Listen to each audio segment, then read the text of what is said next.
Indonesia Emas itu sebenarnya sudah dikumandangkan sejak 50 tahun Indonesia Merdeka. Indonesia Merdeka pada tahun 1945. Ketika video ini dibuat, kita akan siap menyongsong Indonesia menuju 79 tahun. Di tahun 1995, tepat Indonesia Emas, waktu itu 50 tahun yang setelah Indonesia Merdeka, yaitu tahun 1995, itu sudah ada sebuah logo Indonesia Emas. Nah, sekarang memori ini diingatkan lagi, kita mau menuju Indonesia Emas 2045. Pertanyaan saya, apakah ini benar-benar Indonesia Emas? Atau sebaliknya Indonesia, saya tambahin L, Indonesia lemas? Atau saya tambahin C, Indonesia cemas? Kok bisa? Saya akan bahas tuntas di video Success Before 30 kali ini setelah yang satu ini.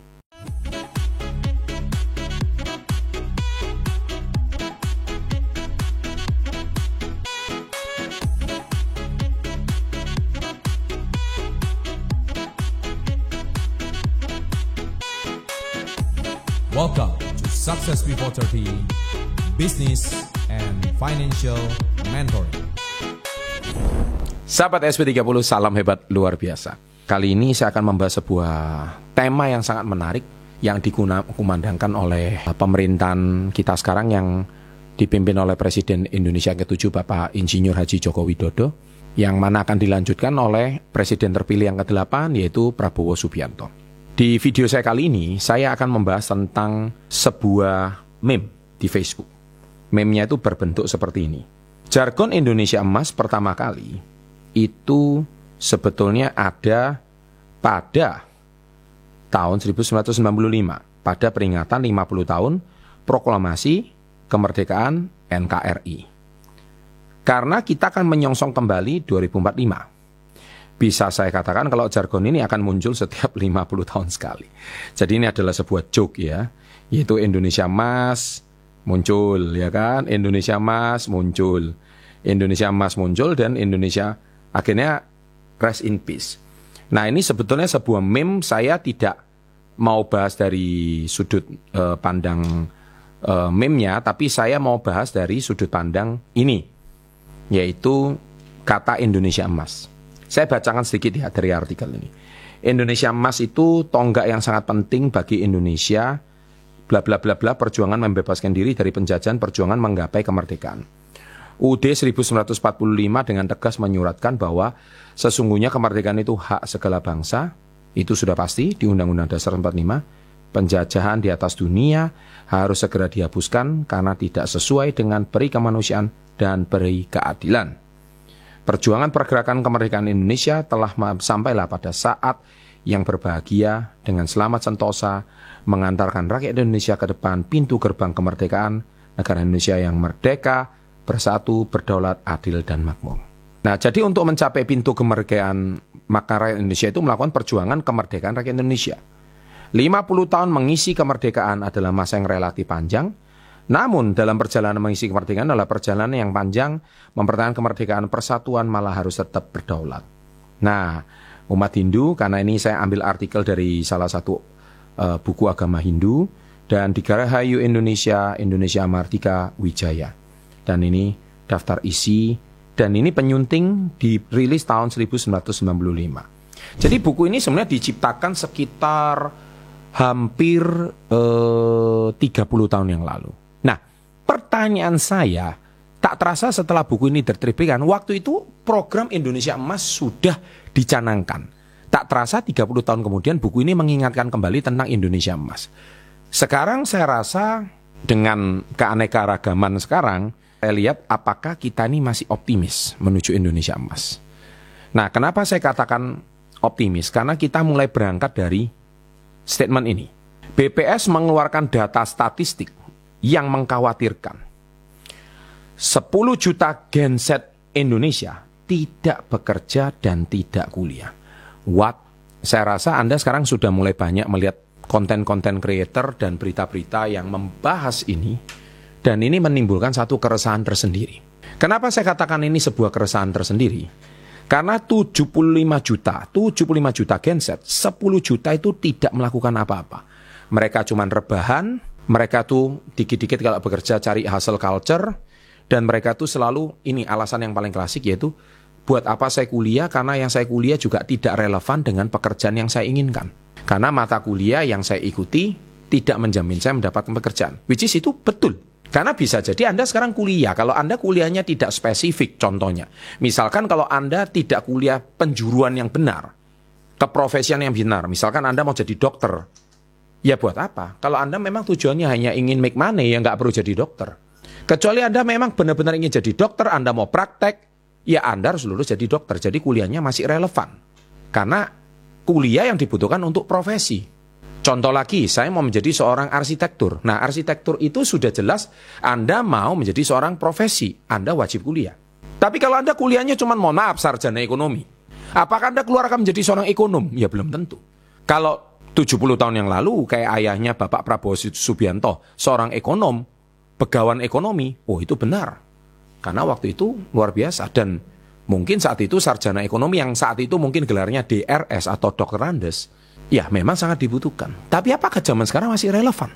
Misalkan kalau Anda mau jadi seorang kontraktor, wajib Anda harus kuliah insinyur teknik sipil. Anda harus belajar bagaimana cara menghitung pondasi, bagaimana cara menghitung infrastruktur. Itu jelas insinyur teknik sipil. Nah itu wajib kuliah, sampai sekarang masih relevan. Tapi di luar itu semua, misalkan Anda kuliah yang hari ini, let's say, D3 yang mungkin belum tentu bisa didapatkan, terus buat apa kuliah? Lebih baik Anda hari ini tamatan SMP, kemudian kuliah, SMA, Anda langsung SMK saja. Atau penjuruan aja. Yang mana Anda bisa langsung dipakai untuk bekerja. Anda menguasai yang teknik-teknik sederhana, mengoperasikan komputer sederhana, Anda sudah bisa berjalan gitu. Buat apa Anda hari ini harus menjadi sebuah profesi? Itulah sebab tidak salah kalau sekarang Gen Z ini selalu bermasalah dengan yang namanya buat apa saya kuliah? Nah akhirnya mereka merasa saya justru mendapatkan lebih banyak ilmu bermanfaat di depan sosial media. Saya menjadi konten kreator contohnya. Saya hari ini malah mendapatkan banyak informasi yang bagus contohnya di dunia YouTube contohnya seperti ini. Dan yang ngajar lebih kompeten daripada dosen-dosen di kampus dan gratis pula. Lebih baik saya ikut online course contohnya. Buat apa saya harus kuliah? Online course lebih murah. Ya kan, sudah nggak kena biaya ini, saya langsung dapat sertifikat. Ya kan, contohnya saya sekarang berkolaborasi dengan MDA, Master Digital Academy. Anda silakan follow IG-nya masterdigitalacademy.id. Di situ Anda cari informasi online course. Anda setelah 6 bulan mendapatkan sertifikat, Anda bisa bekerja di seorang digital marketer contohnya. Nah itu sudah lebih praktis karena sudah jelas online course-nya lebih murah, efisien, efektif. Satu hari cuma 2 jam, itu luar biasa. Yang merupakan masalah serius karena produktivitas kaum muda menentukan kemajuan bangsa. Nah itulah sebab apakah Indonesia emas ini, kalau saya tambahin L ditambah depannya, jadi Indonesia lemas, ya kan? Oke, kalau lihat 10 juta ini, atau Indonesia emas, saya tambahin C di depannya, menjadi Indonesia cemas. Gimana nggak lemas dan cemas melihat data ini? 10 juta Gen Z pengangguran. Padahal, zaman Indonesia merdeka 50 tahun setelah Indonesia merdeka tahun 95, generasi mudanya itu membangun bangsa. Dan sekarang Anda lihat orang yang lahir pada tahun 95, mereka itu sekarang menjadi akhir daripada generasi milenial dan awal dari Gen Z.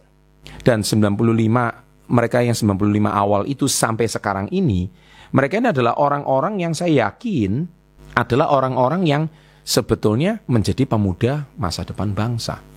Cuman yang menjadi sebuah problem adalah 3 sebab utama mengapa problem ini terjadi. Ya, kenapa kok terjadi generasi pengangguran yang dalam jumlah yang sangat mengkhawatirkan. 10 juta loh, 10 juta itu angka yang sangat besar. Itu sepertiga penduduk Jawa Tengah dan Jawa Timur. Sepertiga. Kalau 10 juta pengangguran terus mereka mau jadi apa? Pengamen, ya kan? Terus mereka mau jadi apa? Mereka nggak ngantor, jadi mereka didaftarkan tidak bekerja. Ya paling banter kalau supir Gojek pun mereka motor pun tidak punya gitu loh. Jadi mereka itu mau ngapain? Ini bahaya. Kalau 10 juta ini pengangguran dan diperparah lagi setelah kasus COVID-19. Setelah kasus COVID-19, ini terjadi sebuah kesenjangan sosial yang sangat tinggi. Di mana saat itu manusia di lockdown di rumah saja, PSBB lah, kemudian ya istilahnya apalah kemarin di COVID itu pemerintah itu langsung sampai detik ini, sampai benar-benar terjadi sebuah kesenjangan yang sangat jelas. Tren-tren mulai kuliah digital ini juga sudah mulai menjadi tren, tapi mereka lebih banyak menghabiskan waktunya dan mereka lebih baik tidak bekerja. Dan mereka satu habit-habit yang saya sering dengar adalah mereka kalau bekerja dikit-dikit sekarang harus healing. Ya, kalau bekerja dipaksa lebih keras sedikit namanya hustle culture atau hustle gitu. Padahal mereka ini saat ini yang penting uang cukup tapi mereka bisa relaksasi. Karena apa? Standar kebahagiaannya anak-anak Gen Z ini sekarang sudah sangat berbeda dengan generasi yang sebelumnya. Karena Gen Z ini standar kebahagiaannya lihat di sosial media. Enak banget ya bisa jalan-jalan ke Bali, enak banget ya bisa ke Raja Ampat, enak banget ya bisa healing ke sini. Makanya sekarang banyak sekali tempat-tempat healing yang murah meriah di hutan. Mereka lebih baik nggak menabung, tapi lebih baik mereka ikut konser, bisa teriak-teriak, mereka bisa healing di tempat yang murah meriah. Itu yang dibutuhkan Gen Z. Karena mereka ini berada di satu era di mana tsunami informasi yang begitu banyak sehingga mereka menjadi lemas, cemas, dan akhirnya mereka lebih memilih menjadi pengangguran. Kalau saat ini saya menegur melalui video ini, para pejabat atau politisi tidak menyediakan lapangan pekerjaan yang bersifat digital, jangan dipilih politisi itu. Politisi itu yang punya sebuah program untuk menekankan pada penciptaan lapangan pekerjaan baru berbau digital, boleh dipilih itu.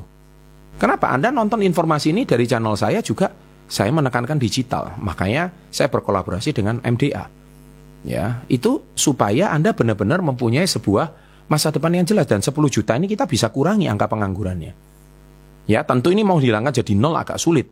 Karena kalau ada juga generasi Z yang kalau memang dasarnya pemalas, ya pemalas. Karena bukan cuma Gen Z aja pemalas, setiap generasi ada pemalasnya. Tapi kenapa kok sekarang pemalasnya semakin lama semakin tinggi? Karena apa? Mereka lahir di era kemudahan. Mereka lahir di era kecanggihan teknologi.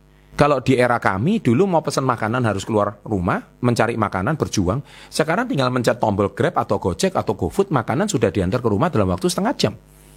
Gimana saat ini menjadi sebuah generasi yang sangat kuat dan tough gitu loh. Karena tanpa berjuang cuman pencet-pencet di depan rebahan, makanan sudah datang. Nah, ada 3 penyebab yang menjadi sebuah permasalahan. Yang pertama adalah faktor zaman, COVID-19. Pandemi berdampak besar pada ekonomi global, menciptakan banyak perusahaan berdampak negatif, dan menciptakan pengangguran besar-besaran. Yang kedua adalah disrupsi teknologi. Perubahan teknologi yang cepat membuat banyak keahlian menjadi tidak relevan. Nah ini yang menyebabkan banyak Gen Z enggan untuk kuliah. Pendidikan yang diterima di bangku kuliah seringkali tidak lagi relevan dengan dunia kerja. Ini fakta, ini sebuah fakta. Oleh sebab itu memang universitas saat ini juga menjadi disrupsi besar-besaran. Dosen-dosen saat ini juga menjadi seperti kayak jadi gaptek gitu. Jadi nggak terlalu paham dengan kemajuan anak-anak sekarang. Dan yang ketiga, jadi Gen Z tidak lagi mau kuliah karena pendidikannya sudah banyak yang tidak bisa dipakai di dunia kerja. Contoh, mungkin Anda cuma menguasai Microsoft Word saja atau Microsoft Excel. Terus Anda mau kerja apa? Paling banter diterima kasirnya Indomaret. Itu pun Anda harus punya kompetensi, ramah, skill, bisa menghitung uang. Sesimpel itu. Kalau Anda nggak punya sebuah skill, ini berbahaya. Ini faktor zaman. Ini sudah sangat dangerous sekali. Oleh sebab itu saya ingin berpesan kepada Anda, kalau di generasi ini, jangan ngomel, jangan komplain. Kalau ini, saya selalu bilang, apakah ini benar-benar Indonesia generasi emas? Indonesia akan generasi emas kalau Indonesia siap. Para politisinya, para penguasanya siap beradaptasi dengan perkembangan zaman. Dan ini bukan cuma terjadi di Indonesia, 10 juta pengangguran, tapi juga terjadi di seluruh dunia. Jadi 8 miliar penduduk dunia ini bisa jadi hampir sekian persen penduduknya memang menjadi kaum rebahan. Mereka merasa orang tuaku susah payah bekerja dari pagi sampai malam, hidupnya gitu-gitu aja selama 30 tahun. Kenapa ada anak kemarin sore tiba-tiba menjadi bermain e-sport, atlet, gini. Usia 20 tahun sudah kaya raya. Let's say seperti itu.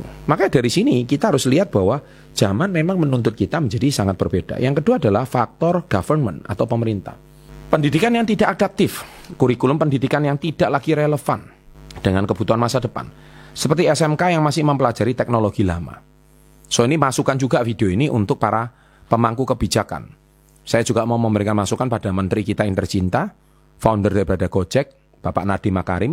Seharusnya Anda ini bisa mengadaptasi ya pendidikan transformasi menyeluruh. Ya, jadi gebrakan-gebrakan Anda itu harusnya bisa mengatasi masalah 10 juta genset ini. Nah, kemudian yang kedua adalah biaya pendidikan tinggi. Pendidikan tinggi di Indonesia mahal, sulit diakses oleh semua orang. Beasiswa seringkali tidak cukup atau malah diambil oleh mereka yang sudah mampu. Anda lihat kenapa kok bisa fenomena ini terjadi? Beasiswa itu seringkali adalah orang yang pandai, orang yang pinter, yang punya ranking yang bagus di kelas. Dan orang yang pandai dan pinter itu butuh modal, Bapak Ibu. Kenapa? Ya mereka juga harus dapat pelajaran yang terbaik, pendidikan yang terbaik, makanan yang terbaik. Karena mendapatkan nutrisi yang cukup itu bisa membuat otak juga jauh lebih encer. Tapi kalau memang dia itu punya keterbatasan, nutrisi tidak cukup, orang tuanya miskin tapi bisa dapat beasiswa, harusnya kepada mereka. Tapi tentu kalah. Justru beasiswa malah dapat kepada anak yang mampu. Malah beasiswa banyak diterima sama anak pejabat. Aneh kan? Anak pejabat ya jelas jauh lebih makmur lah daripada rakyat jelata. Ini sebuah keanehan. Dan yang ketiga, kurangnya kesempatan kerja. Pemerintah gagal menyediakan lapangan kerja yang sesuai dengan keahlian lulusan universitas. Apa karena semua pada BUMN ya? BUMN ini kerjanya lambat, banyak korupsinya. Pengusaha nggak bisa masuk karena BUMN pada monopoli usaha-usaha. Saya bukan mengkritik BUMN, Menteri BUMN Pak Erick Thohir juga teman saya. Cuman maksud saya, nggak bisa dibebankan ke Pak Erick Thohir sendiri. Artinya di sini kita melihat masih banyak celah yang menjadi sebuah problem. Nah, oleh sebab itu faktor pemerintah ini bisa menjadi sebuah, dan ini adalah cara yang paling enak 10 juta orang itu selalu menyalahkan pemerintah. Kalau dari point of view saya tidak menyalahkan ini. Ada andil pemerintah, tapi yang paling penting adalah faktor diri sendiri. Kenapa saya katakan saya lebih baik 10 juta orang Gen Z pengangguran ini harus menyalahkan diri sendiri. Kebiasaan malas dan rebahan. Banyak anak muda ini menghabiskan waktu untuk hal-hal tidak produktif seperti menonton TikTok. TikTok tidak masalah, TikTok itu platform. Tapi yang Anda tonton di TikTok itu apa? Edukasi, pendidikan untuk masa depan, atau apa?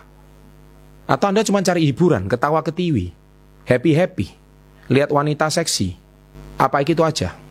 Atau acara main game, sedangkan Anda nggak make money. Jadi konten kreator kayak kalau Anda jadi orang rebahan, minimal Anda bisa make money. Kalau follower Anda banyak, Anda bisa dapat endorsan. Nah, itu yang namanya menciptakan new economy. Ketika Anda sudah menciptakan side hustle atau new economy, maka otomatis ini sudah menjadi solusi. Nah, ini kan problemnya di diri sendiri. Pemerintah tidak bisa menciptakan apa pekerjaan konten kreator, nggak bisa. Karena ya, itu namanya kreator. Creator itu apa sih? Creator itu meng-create, menciptakan. Ya pemerintah nggak bisa bantu dong. Yang menciptakan kan diri Anda sendiri. Dari Anda menonton video orang, ya Anda bisa ciptakan apa? Yang kedua adalah mental yang lembek. Gen Z cenderung tidak tahan terhadap tekanan dan cepat menyerah. Mereka terbiasa dengan kenyamanan dan teknologi sehingga tidak siap menghadapi tantangan kerja keras. Makanya Gen Z ini kadang-kadang di satu sisi memang jumlahnya sekarang sangat besar, mendominasi sangat besar, tetapi juga di satu sisi memprihatinkan. Makanya Indonesia emas atau Indonesia cemas atau Indonesia lemas. Nah, ini yang menjadi sebuah permasalahan. Kalau ini tidak segera diatasi, maka saya sendiri juga pesimis. Indonesia waktu Indonesia 100 tahun akan menjadi Indonesia yang benar-benar menjadi seorang Indonesia yang sangat kuat dan tangguh. Karena saat ini ketika Indonesia sudah mau merdeka di ulang tahun ke-79, kita masih punya 21 tahun untuk menciptakan generasi emas. Dan saat itu akan terjadi bonus demografi yang besar. Dan saat itu penduduk Indonesia bisa jadi akan mencapai 350 juta penduduk. We don't know. Dan bisa jadi menjadi salah satu negara dengan penduduk terbesar di dunia nomor 3. Dan kita akan menyalip Amerika saat itu.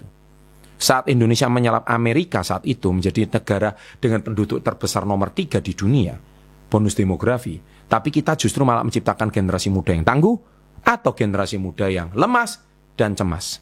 Jawaban ada di tangan Anda. Kalau Anda mau menjadi generasi yang tangguh dan kuat, saya sudah siapkan solusinya, yaitu Anda bisa bergabung di komunitas Yes. Saya sering memberikan iklannya komunitas Yes, Anda bisa bergabung, saya siapkan mentor. Anda nggak punya produk, nggak bisa jualan, saya siapkan produknya. Anda mau jadi reseller, saya siapkan. Anda mau tahu ilmu digital marketing, saya siapkan. Anda nggak ngerti cara ngelola keuangan, Anda bisa daftar di KMK, kursus manajemen keuangan, yang diasuh sama saya bersama Pak Tony Adikaryo. Kami memberikan online course, di situ sudah lengkap kami bahas semuanya agar Anda benar-benar bisa mencapai Indonesia emas, bukan yang lemas maupun cemas. Demikian pembahasan saya kali ini. Sukses untuk Anda. Semoga Anda selalu tetap hebat luar biasa. Sukses untuk Anda. Salam hebat luar biasa.